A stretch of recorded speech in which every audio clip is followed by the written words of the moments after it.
नमस्कार साथियों।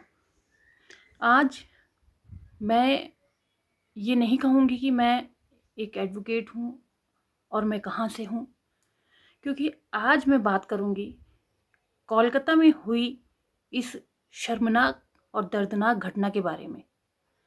साथियों, हम लोग यूट्यूब, न्यूज़, पेपर्स, अलग अलग माध्यमों से हम आज जो है कलकत्ता में उस लेडी डॉक्टर के साथ हुई जो दर्दनाक घटना और मर्डर और रेप की घटना के बारे में हम सुन रहे हैं।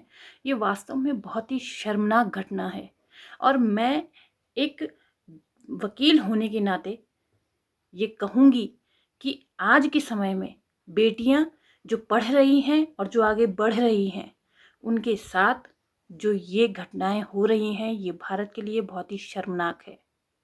साथियों, मैं किसी भी पद में होने के नाते या किसी भी पद में होने से पहले एक महिला हूँ और इस घटना के बाद मैं खुद बहुत डर गई हूँ कि अगर उस लेडी डॉक्टर के साथ उसके कार्यस्थल पर, जहाँ वो सबसे ज़्यादा अपने आप को सुरक्षित महसूस कर रही थी, वहाँ ये हादसा उसके साथ हो सकता है, तो आप सोचिए कि और जगह की क्या हाल होंगे।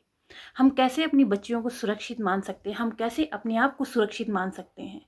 आज ये घटना पूरे देश को हिला देने वाली है।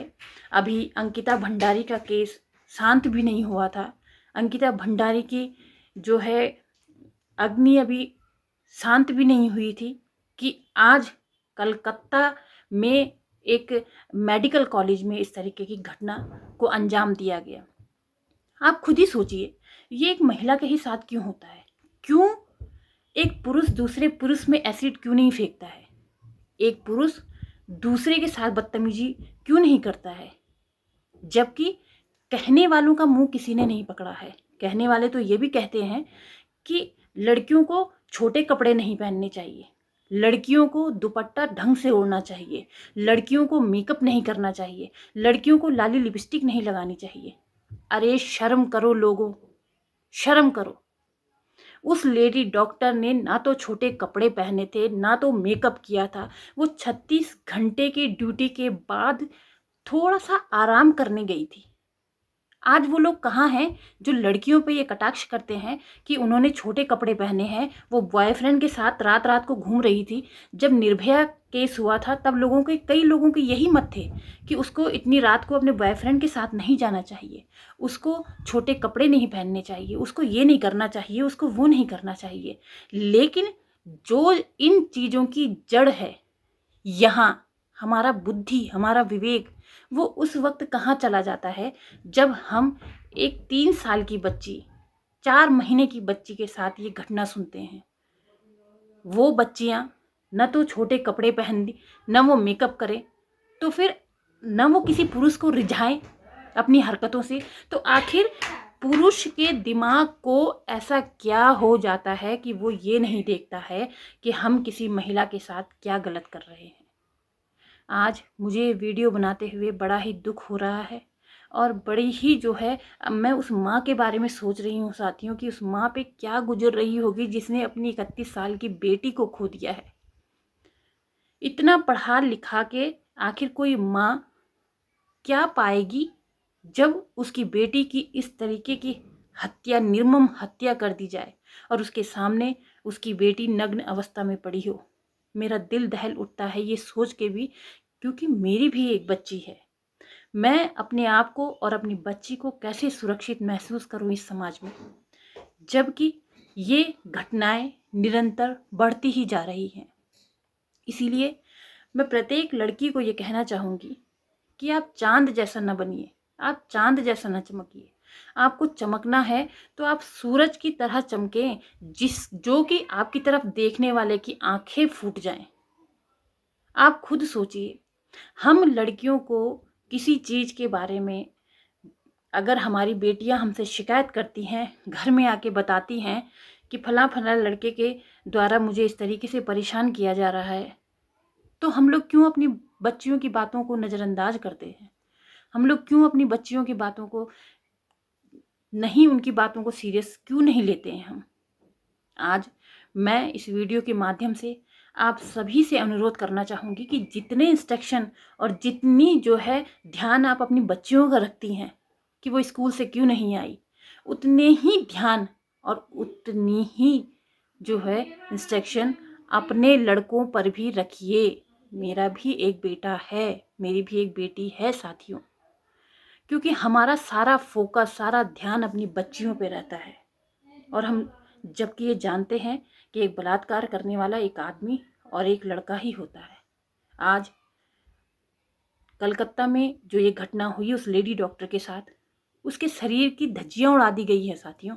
सोचिए, एक निर्भया कांड हुआ था, उसके बाद हमें थोड़ा सा लगा था कि कानून में थोड़े से परिवर्तन किए गए हैं, लेकिन यहाँ एक बात और भी है सोचने की कि इतनी बड़ी घटना को क्या सिर्फ एक आदमी ने अंजाम दिया होगा, या ये केस भी उस दिल्ली वाले जो एक छोटा बच्चा था साथियों, प्रद्युम्न, मुझे याद आ रहा है, दिल्ली में एक स्कूल में घटना हुई थी और उस स्कूल में जो बच्चे का बाथरूम में मर्डर किया गया था, उसका सारा ठीकरा जो है उस स्कूल के बस ड्राइवर पे डाल दिया गया था। जबकि जब ये सीबीआई जांच करवाई गई इस केस के भी, तो रिजल्ट हम लोगों के सामने कुछ और आया। जिसने उस बच्चे की हत्या करवाई थी वो एक बच्चा ही था और किसी बड़े बिजनेसमैन का बच्चा था। जब उसने देखा कि मेरा बच्चा फंस रहा है, तो उसने स्कूल प्रशासन को घूस कह सकते हैं, पैसे दिए और कहा कि ये सब किसी और के सर ये केस करवाइए, ये केस जो इस मर्डर का जो है ठीकरा किसी और के सर पे कीजिए आप, और मेरे बच्चे को साइड कर दीजिए। सिर्फ और सिर्फ एक जो पेपर था उसको पीछे करने के लिए ये सारी घटना को रचा गया। इसलिए मुझे भी कहीं ना कहीं ये संदेह है कि इस घटना के पीछे भी जो ये आरोपी पकड़ा गया है, पुलिस का वॉलंटियर के नाम से हम जिसे देख रहे हैं, सुन रहे हैं, उसके पीछे भी कोई ना कोई इस तरीके की कहानी निकल करके आएगी। बहरहाल ऑनरेबल सुप्रीम कोर्ट ने स्वयं इसका संज्ञान लिया है और मंगलवार को इसकी सुनवाई है। आज ये विषय जो है, ऐसी ही एक घटना निर्भया की हुई थी और ऐसी ही एक घटना अंकिता की हुई थी, और आज हम ऐसी एक घटना उस लेडी डॉक्टर के बारे में सुन रहे हैं। ये घटनाओं का सिलसिला कब थमेगा? कब हमारा कानून और कब हमारा प्रशासन इतना सख्त होगा कि दोषियों के लिए कहीं से बचने का कोई रास्ता ना हो? क्यों हमारे राजनेता ऐसे लोगों को शरण देते हैं? क्यों हमारे प्रशासन के लोग ऐसे दोषियों को बचाते हैं? इसका जवाब आज देना ही होगा। और आज महिलाओं की सुरक्षा, सोचिए, जो डॉक्टर, जो पुलिस, जो वकील लोगों का भला करते हैं, लोगों को न्याय दिलाते हैं, लोगों की जान बचाते हैं, अगर वहाँ बहू बेटियाँ सुरक्षित नहीं होंगी तो कोई भी व्यक्ति इन प्रोफेशन में जो है अपनी बच्चियों को नहीं भेजेगा। क्योंकि नाइट शिफ्ट में पुलिस वाले भी काम करते हैं और नाइट शिफ्ट में डॉक्टर्स भी काम करते हैं और एडवोकेट्स और जज को भी कभी कभी नाइट शिफ्ट में काम करना पड़ता है।